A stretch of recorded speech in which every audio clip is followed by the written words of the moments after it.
Lalo Lalo movie આવ્યું છે. લાલા movie અમે જોવા તો નથી પહોંચ્યા, કથામાં નિરંતર છે, પણ મેં સ્ટોરી સાંભળી છે.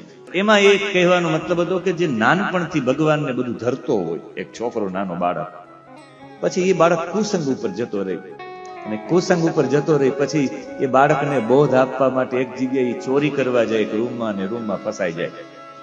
આખો ઇલેક્ટ્રિક રૂમ હોય, ક્યાંથી બહાર નીકળી જ ન શકે, બહાર ચારે બાજુ શોર્ટ લાગતો હોય, અને શોર્ટ લાગતો હોય બહાર ન નીકળી શકે.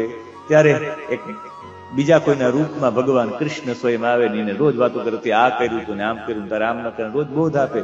પછી કહ્યું કે દિવાલ તોડ, ને દિવાલ તોડે ને બહાર નીકળે ત્યાં એ જે ઓલો એક ખાલી સાંકળ નાનકડી લગાડેલી, ધારે તો તૂટી પણ શકે, પણ ભગવાન તમારી પાસે પુરુષાર્થ કરાવવા માંગતા હતા.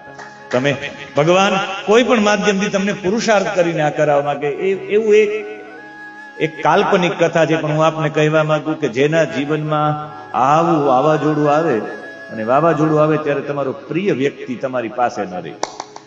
આની પાસે એક પણ વ્યક્તિ એને બહાર કાઢવા માટે કોઈ વ્યક્તિ નહોતું. એ રાડો નાખતો હતો, કોઈ મને બચાવો, કોઈ મને બચાવો, કોઈ એને બહાર કાઢી ન શક્યા.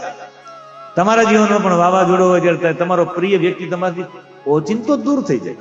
તમે કોઈ પણ ભોગે પ્રયત્ન કરો, તમારો પ્રિય વ્યક્તિ ન મળે. તમે જયારે જે સમયે બીમાર હો એ જ સમયે કોઈ ના આવે. ભગવાન તમારી કસોટી કરે.